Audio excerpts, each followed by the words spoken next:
pasangan satu menjelaskan ada 3 pendekatan terhadap bagaimana membangun menangkal lah narkoba.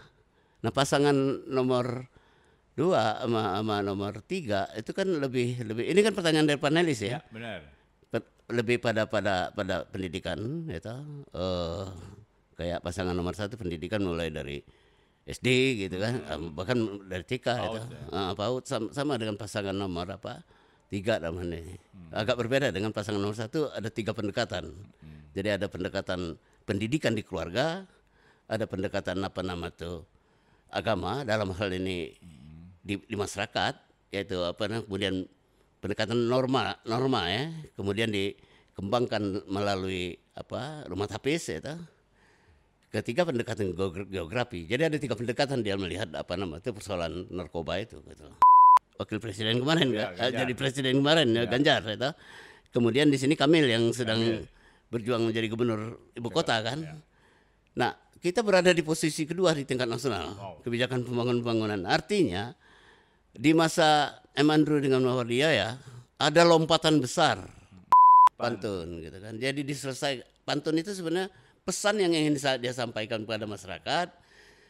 Jika dia diberi amanah ya oleh masyarakat Sumatera Selatan untuk kembali menjadi gubernur, dia akan melakukan hal-hal yang belum tuntas itu seperti jalan itu kan baru 95% itu infrastruktur lah ya. Ya benar. Dia akan tuntaskan itu. Kira-kira gitu menerjemahkan pantun-pantun itu ya.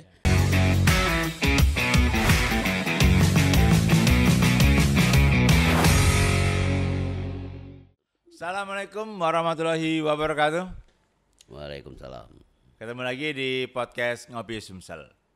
Beberapa hari kami tidak mengupload itu karena kami lagi mencari fokus-fokus beberapa hal yang ingin dibahas secara lebih mendalam dan menghadirkan tamu-tamu yang cukup terkenal lah di Provinsi Sumatera Selatan.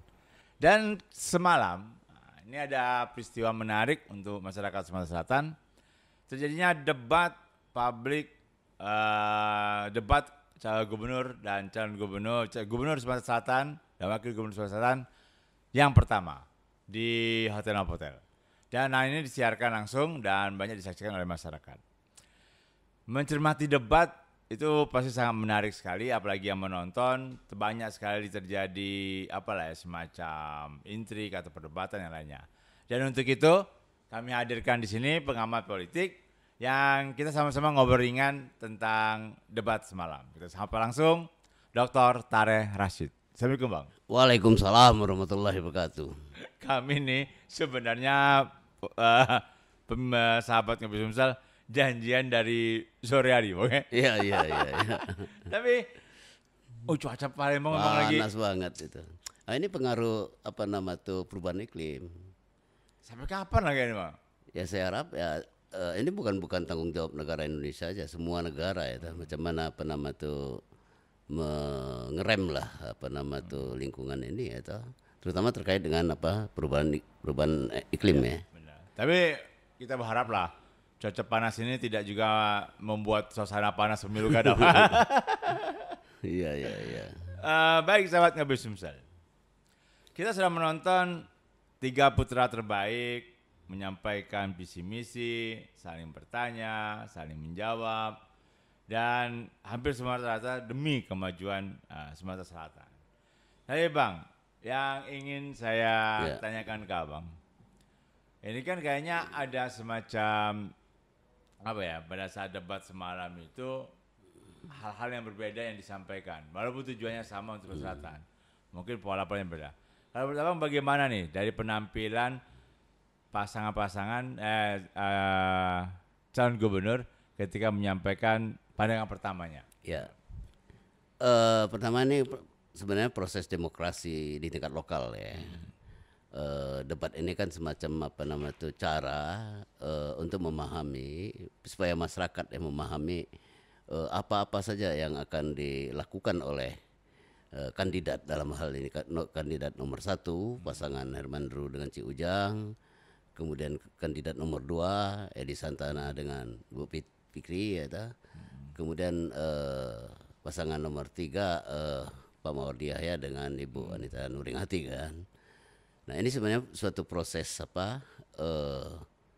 demokrasi di mana calon-calon pemimpin memaparkan visi misinya ke depan untuk kepentingan masyarakat di Sumatera Selatan khususnya kan. Maka semalam ya kata selain dia melakukan pemaparan visi misinya, kemudian ada pendalaman terhadap visi misi ya. Nah pendalaman terhadap visi misi ini yaitu satu ditanya oleh panelis ya. Dari rumusan pertanyaan-pertanyaan yang sudah dibuat oleh tim penanya yang dipimpin oleh Prof. Fitri ya. Kemudian dari situ di breakdown lah ada 3 tema besar kan untuk debat pertama ini. Kemudian dari 3 tema besar di breakdown jadi subtema ada 9 tema besar. Dari situ kemudian dirumuskan beberapa pertanyaan. Nah pertanyaan ini sebenarnya untuk menggali sebenarnya macam mana calon pemimpin Sumsel ke depan terkait dengan pertanyaan-pertanyaan itu kan. Jadi kita lihat ada beberapa calon itu mencoba memanfaatkan pemaparan pertama itu memaparkan visi misi mereka. Jadi intinya visi misi pasangan pertama itu yaitu Sumsel maju terus untuk semua. Kemudian di breakdown dengan 7 misi ya atau 7 jalan untuk menuju visinya itu dijelaskan oleh Herman Drew itu. Kemudian pasangan 2 dalam hal ini di Santana dengan Bu Fitri. Kemudian dia menjelaskan tentang era baru kan, era baru. Nah, ketiga dengan beberapa misinya ya. Ketiga pasangan Pak Mardi Yahya dengan Ibu Anita Nuringhati ya. Intinya bangkit ya, bangkit bersamalah gitu kan. Nah, jadi dari situ kita lihat ya, upaya yang dilakukan oleh penanya ya, host di sini melalui panelis ya, kemudian melalui debat antar calon kandidat ke depan ya. Kalau kita lihat ya, proses jalannya itu para kandidat terutama 2-3 itu lebih kualitatif ya. Kandidat pertama coba menjelaskan juga hal-hal yang kuantitatif seperti soal IPM. Benar. Kan kalau kita ambil contoh nih ya, kita lihat bagaimana soal indeks pembangunan manusia ya, pasangan 2 itu kan menjelaskan bahwa indeks pembangunan manusia itu turun ya, ada pernyataan itu. Tapi berapa turunnya itu nggak jelas. Jadi saya anggap ini satu psikologi calon penantang gitu. Sama dengan Pak Mardi dan pasangan dengan Bu itu calon kandidat penantang juga. Jadi memang calon kandidat penantangnya yang penting dia menyerang dalam tanda petik ya, mengajukan pertanyaan-pertanyaan menyerang. Nah, si Herman Drew sebagai petahana ya, mencoba menjelaskan juga bagaimana visi misi ke depan. Jadi nggak jauh beda sebenarnya visi ke depan Herman Drew dengan Ci Ujang ini kan mencoba meneruskan yang sudah dia lakukan itu. Di situ kita lihat bagaimana beberapa kemajuan-kemajuan yang sudah dicapai seperti misal dia memiliki program gerakan Sumsel Mandiri Pangan, kemudian berkat itu dijelasin kan di dalam visi misinya Herman itu. Tetapi di dalam narasi itu kan diringkas. Sebab tidak mungkin menjelaskan narasi seperti yang diserahkan ke KPU itu. Habis waktu kan gitu kan. Jadi diringkas dengan maju terhadap pendidikannya, maju kesehatannya untuk ini kan maju bidang transportasi, terus maju terus samalah dengan pasangan ketiga bangkit ya. Agak berbeda dengan pasangan 2 itu. Dia menjelaskan narasi visi misinya dengan apa nama tuh hal yang berbeda dengan pasangan 1 dengan pasangan 3 gitu. Oke Bang, ini kan dari segi penampilan itu. Kalau Bang Tara lihat nih, kita ini bukannya dalam artian menilai dan memberikan peringkat ya. Tapi di satu sisi kan suatu hal yang ditampilkan kemarin kan terlihat ada yang dalam tanda kutip ya lebih unggul, lebih menguasai gitu. Siapa kalau menurut Bang Tare dari ketiga pasangan? Jadi kalau kita nilai ya dari pertama sampai terakhir ya, ketiga pasangan itu terutama dalam pemaparan ya visi misi itu meskipun waktu dikasih 4 menit ya untuk menyampaikan apa visi misinya itu semua pasangan sama itu. Nah, ketika masuk di dalam apa nama itu perdebatan sudah mulai apa nama itu saya lihat lebih unggul apa nama itu pasangan 1 dalam hal ini Mandru DC Ujang itu ketimbang pasangan 2 dan 3. Kenapa? Karena dia petahana itu. Dia sudah melakukan apa nama itu pembangunan itu kan. Meskipun itu ditanyalah oleh pasangan 1 terkait dengan apa nama itu misal ya itu kaitan dengan apa indeks pembangunan manusia yang ditanya oleh pasangan 2 nomor 2. Nah pasangan 2 itu dalam hal ini Edi Santana itu lebih kualitatif bahwa indeks pembangunan manusia itu turun itu dia kemudian dalam waktu itu dijawablah oleh pasangan 1 dalam hal ini Mandru itu dia menjelaskan sebenarnya kalau dari tahun 2020 ya sampai 2023 itu indeks pembangunan manusia itu apa fluktuatif itu tapi meningkat di 2023 di akhir apa jabatan Hemandru gitu kan. Nah, artinya tidak menurun-nurun amat kan gitu kan. Tidak terlalu. Tapi itu kita bisa pahami cara pasangan nomor 2 mengajukan pertanyaan itu kenapa ini psikologi penantang gitu kan. Kejar terus ya. Yang penting kritik dulu kan gitu. Saya kira itu. Nah, di apa pasangan ketiga dalam hal ini Pak Mawardi itu terkait dengan apa nama itu kan pertanyaan pertama itu kan terkait dengan masalah kebangsaan. Terutama itu soal narkoba Nah, pasangan pertama Hemandru menggunakan pendekatan normatif. Dia menjelaskan bahwa pemerintah Sumatera Selatan sudah mencoba menangkal apa nama itu kejahatan narkoba ini dengan apa mendirikan apa rumah tapis. Gitu. Kemudian dia juga menggunakan pendekatan demografi bahwa demografi di Sumsel dengan apa jalan sungai itu masuk sehingga memudahkan masuk apa nama itu para pedagang-pedagang narkoba itu memudahkan mereka kan memang jadi apa kesulitan sendiri ini sebenarnya terkait dengan keamanan Nah ketiga pasangan nomor 1 menjelaskan bagaimana pendidikan di keluarga jadi ada 3 pendekatan gitu kan. Nah pasangan 1 menjelaskan ada 3 pendekatan terhadap bagaimana membangun apa menangkal lah narkoba. Nah pasangan nomor 2 sama nomor 3 itu kan lebih ini kan pertanyaan dari panelis ya. Benar. Lebih pada pendidikan kayak pasangan nomor 1 pendidikan mulai dari SD gitu kan bahkan dari TK PAUD sama dengan pasangan nomor 3 dalam hal ini. Agak berbeda dengan pasangan nomor 1 ada 3 pendekatan.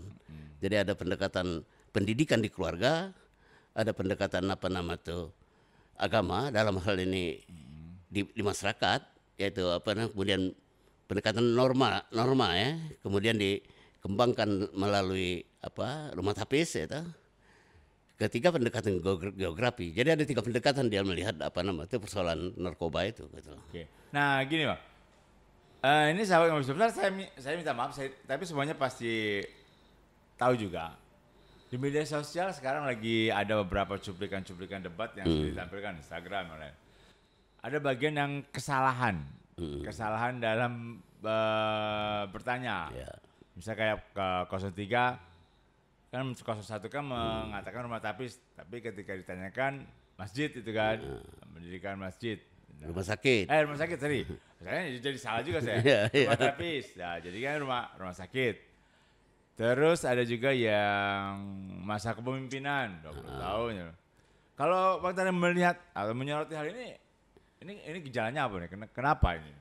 Ya saya kira pasangan, terutama pasangan nomor 3 ya, Iya. dalam hal ini Pak Mawardi Yahya itu.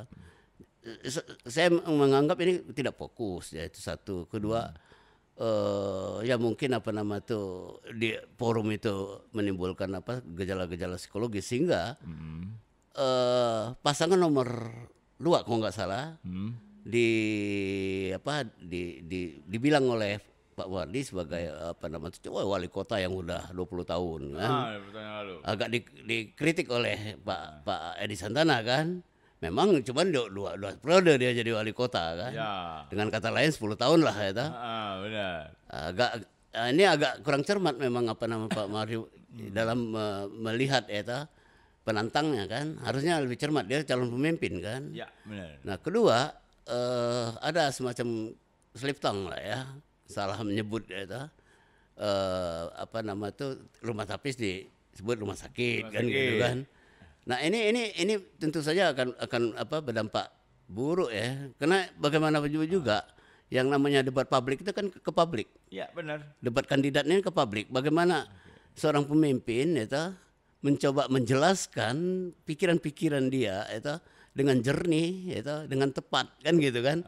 Nah, ini kekeliruan dia dalam mengidentifikasi lawannya kan. Termasuk apa nama tuh lupa terkait dengan apa nama tuh rumah tapis dengan rumah sakit kan jauh dua hal yang berbeda itu. Sangat kan? berbeda. Yang diurusi juga suatu hal yang berbeda. Betul. Nggak fokus saja kalau saya lihat itu kan kurang fokus dia kan. Nah, kalau dilihat ya kan itu kan satu kesalahan. Tapi yang menariknya kalau menurut saya ya pihak yang apa ya yang mengetahui itu salah calon yang lain itu menanggapinya juga biasa aja atau punya apa ya punya dengan bijaksana juga kayaknya. Kalau Edi Santana yang terkait dengan apa dia itu karena apa nama tuh dia anggap 20 tahun kan dia langsung mengkoreksi di panggung itu kan. Ya, langsung koreksi. Itu akan menyentak masyarakat itu kan. Ya, benar. Apa nama saya tidak 10 tahun 20 tahun itu. Dia cuma 2 periode kan berarti ya 10 tahun lah dia apa nama tuh memimpin sebagai wali kota ya. Itu kemudian apa nama tuh dari pengalaman inilah. Ini kan terkait pengalaman dia yang terkait dengan apa nama tuh pertanyaan ya. Nah, tapi dampak itu sangat buruk karena dianggap apa nama tuh tidak akurat ya. Ya, benar. Dalam melihat apa nama lawan-lawannya kan. Itu satu, kedua apa nama tuh ya publik jadi menilai agak negatif gitu kan. Saya kira kita berharap itu tidak terjadi di apa nama tuh di debat yang berikutnya itu. Karena itu jelas apa nama tuh menurunkan apa keraguan lah ya pada masyarakat kok. Pikir masyarakat soal ujur ini kan jadinya kan wah ini repot kalau memimpin ke depan Sumsel kan itu kan. Benar. Nah, saya kira ini perlu diperbaiki oleh Pak Mawardi ke depan gitu. Jangan menimbulkan apa pada masyarakat untuk memilih dia itu. Karena ini bagaimanapun di dalam apa nama tuh debat kandidat ini yang diharapkan itu kan macam mana visi misi itu sampai gitu, ke publik, kemudian ketika diajukan pertanyaan dia mampu menjawab secara rasional gitu. Kemudian mampu menjawab secara rasional itu dengan dibatasi waktu yang relatif singkat kan. Nah, itu sebenarnya yang mau dilihat ingin ditampilkan ya ke publik. Oh, ini apa nama pemimpin saya cepat apa mengambil keputusan. Karena pemimpin itu harus mengambil keputusan karena itu dibutuhkan berpikir yang cepat gitu. Di satu sisi saya melihat ada keseruan tuh di debat kemarin ya. Apalagi pada saat pembahasan tentang Tanjung Karat. Tanjung Carat.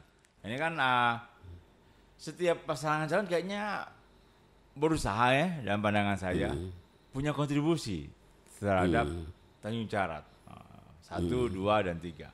Kalau Bung Tara bagaimana? Begitu seksinya kata Tanjung Carat.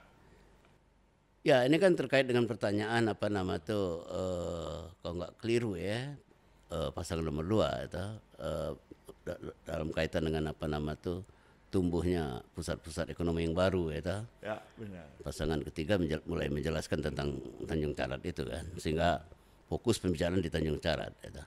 Nah, Tanjung Carat itu memang di masa Hemandru muncul ya toh, karena yang kemarin ya toh, itu di Tanjung Api-Api itu kan apa nama tuh mengalami proses pendangkalan terus. Nah, hasil kajian apa Tanjung Carat memungkinkan gitu. Tidak ada proses sedimentasi itu ya. Nah, kedalamannya itu pun bisa memungkinkan hilir multi apa kapal itu, sehingga Tanjung Carat itu menjadi apa nama itu pusat, bisa ya menjadi satu pusat apa nama itu kegiatan ekonomi yang baru melalui transportasi laut yang diharapkan apa tumbuh apa nama itu perekonomian di seputar pembangunan itu ya. Nah, kemarin kita lihat ya ada pasangan nomor 1 kan menjelaskan bahwa proses itu sedang berjalan ya. Kemudian apa nama itu ada problem bagaimana membebaskan lahan. Oke. Kan gitu kan. Benar. Nah, ini panjang nih prosesnya pembebasan lahan ini kan. Tidak bisa juga seperti kasus di Rempang ya, main gusur aja masyarakat itu nggak bisa juga. Nah, kemudian di apa pasangan kedua yang pernah jadi anggota dewan ya, dia menjelaskan bahwa dia sudah berusaha mendorong itu proses itu untuk ada anggarannya kan begitu dia bilang kan. Nah, Hermandru sebagai gubernur dia menjelaskan bahwa hal itu belum bisa dia lakukan karena proses pembebasan lahan belum selesai. Ya, itu satu ya. Kedua, dia berusaha apa nama itu mendorong pihak swasta. Untuk melakukan investasi Pihak ketiga lah untuk terlibat dalam apa membangun itu. Jadi tidak perlu menggunakan APBN. Kira-kira begitu ya kalau kita lihat dari dialog itu. Nah, pasangan ketiga juga menjelaskan juga apa nama itu proses pembangunan ini tentang syarat itu kan, sehingga apa nama tuh ini saya pikir apa nama tuh memang perjanjian syarat itu bisa membuka apa nama tuh pertumbuhan ekonomi baru ya toh di situ, sehingga apa nama tuh seluruh apa bahan apa baku entah itu batu bara pokoknya apa barang-barang yang ada kekayaan dari Sumatera Selatan didistribusikan melalui pelabuhan Tanjung Carat kan gitu, sehingga diharapkan muncul apa nama tuh kayak apa pertumbuhan ekonomi yang dari ini kan dari pelabuhan Tanjung Carat itu semacam efek apa ya efek kupu-kupu itu ya, macam mana menumbuhkan ekonomi di seputar-putarnya. Nah, ke depan itu kita harapkan sehingga seluruh apa nama tuh barang-barang kekayaan apa nama tuh Sumatera Selatan itu didistribusikan melalui pelabuhan Tanjung Carat. Tidak seperti sekarang kan, dia melalui Lampung kan. Lebih diuntungkan Lampung kan. Nah, ini ke depan tentu saja ini menjadi apa program ke depan, dan itu menjadi program apa nama tuh pasangan nomor 1 itu kan. Saya lihat itu di apa visi misinya. Dan lebih kuat ke situ ya. Iya. Dan apa lagi Bang ya? Malah program unggulan itu saya lihat. Program unggulan ya, jadi program unggulan. Ini Bang, pada saat tanya jawab kan, ya memang benar kata Abang tadi sih, sebagai penantang ya. Ini kan banyak sekali pertanyaan-pertanyaan yang tajam. Nah, termasuk yang 02 kan bertanyanya lebih kepada, wah ini harusnya seperti ini. Memang kalau dalam segi politik, pertahanan dengan penantang ini memang memiliki pola seperti itu atau gimana? Ya, kita melihatnya dari sudut apa psikologi ya. Jadi apa nama tuh nomor 2 pasangan nomor 2 dalam hal ini Edi Santana dengan Ibu Itria itu sama pasangan nomor 3 Pak Wardiyahya dengan apa Ibu Anita itu. Hanya bedanya kalau pasangan 3 itu bagian dari pemerintah masa lalu kan. Nah, ketika Edi Santana sebagai calon Pak Gubernur, dia sah sebagai penantang atau melakukan kritik itu seperti dia kritik tentang apa EVM itu, meskipun sifatnya kualitatif Ya, tidak benar. pakai data itu sah saja, tapi maksud saya harusnya apa nama tuh diperkaya dengan data kuantitatif itu. Sejak kapan sebenarnya IPM Indonesia itu merosot kan gitu kan, Datanya harus kuat harus juga. kuat. Oke. Tapi sebagai psikologi penantang kita pahami Oke. memang begitu untuk apa ya menggetarkan lawan kan gitu kan. Benar. Tapi kan kemudian pasangan nomor satu dalam hal Elman mencoba lah menjelaskan itu bahwa IPM Indonesia ya tidak buruk-buruk amat itu. Dia 70-an ke atas itu di tahun 2023 itu artinya di penghujung apa nama itu jabatan selesai dari gubernur itu. Nah, ada problemnya di Pak Mawardi. Pak Mawardi kan bagian dari Ya, benar. bagian pemerintah masa lalu kan.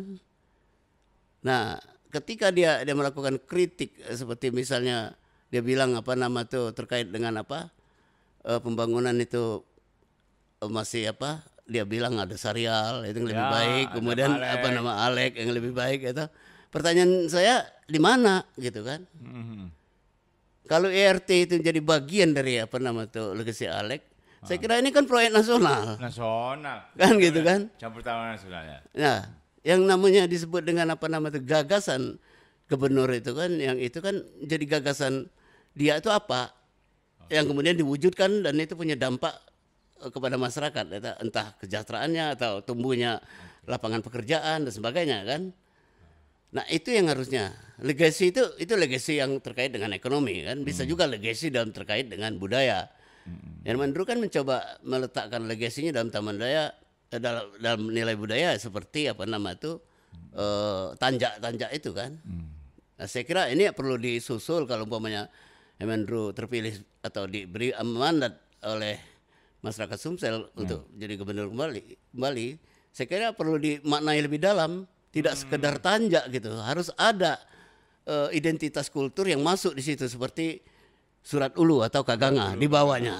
Jadi seluruh apa nama itu nama-nama kantor, kemudian nama-nama jalan, kemudian nama-nama apa perusahaan yang menggunakan huruf Surat Ulu atau Kaganga. Nah itu connect dengan apa nama itu tanjak itu. Kemudian harus didukung lagi dengan lembaga-lembaga institusi pendidikan. Tidak ada gubernur selama ini itu. Dari mulai apa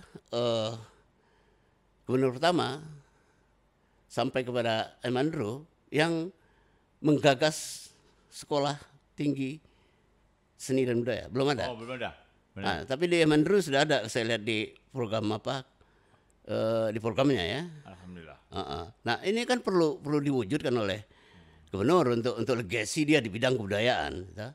Sehingga mungkin agak panjang mendirikan sekolah seni dan budaya itu, tetapi paling tidak sudah ada tim yang dideklarasikan oleh Herman Dru dengan apa nama itu surat tugas, itu kalau umpama dia terpilih, itu. Amin. Semoga saja. Tapi bang gini bang, kita tidak bukan menilai dalam artian kita berdua karena ada kedekatan tertentu. Tapi kalau masalah keunggulan dari tampilan ketiga pasangan ini dalam menyampaikan visi misi, menjawab ataupun hal yang lainnya.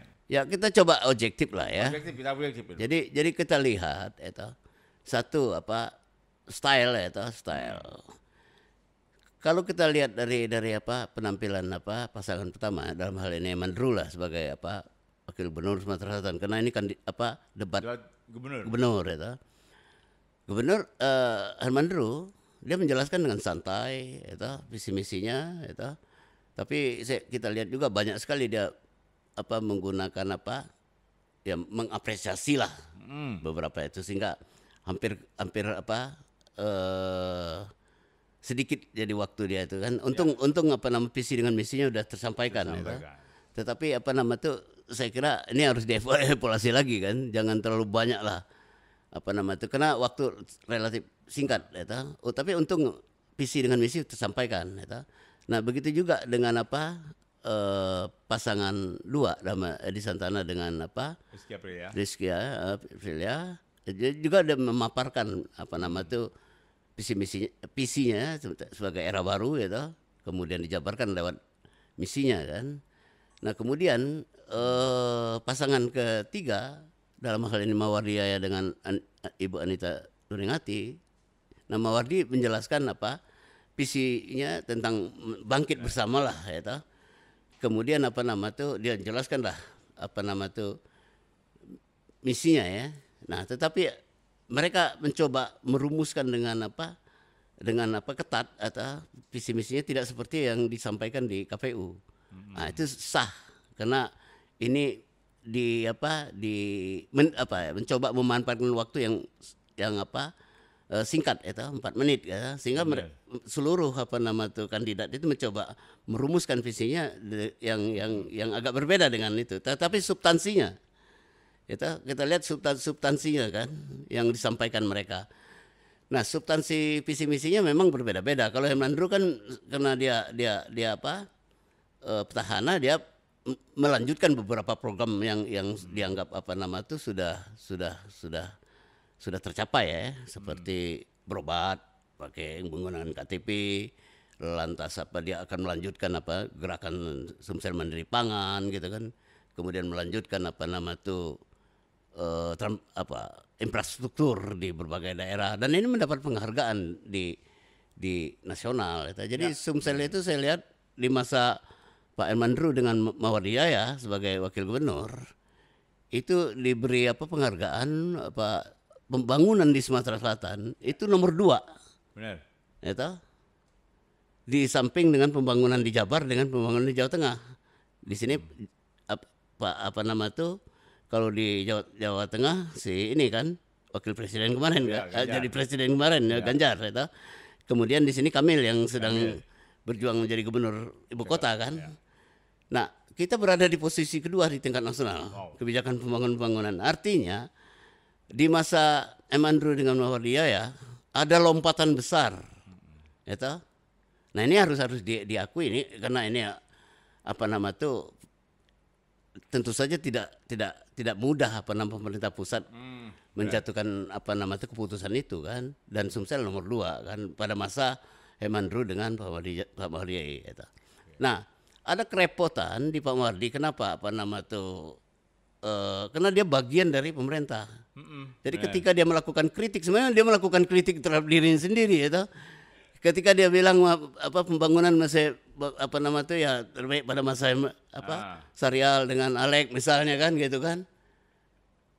Ya kita kan melihat begini, satu, apa sih legacy yang ditinggalkan oleh Sarial? Ya. Pertanyaannya kan, apa legacy yang ditinggalkan Alek Nurdin? Kalau ERT itu bukan legacy. ERT itu program nasional. Ya, Sarial apa?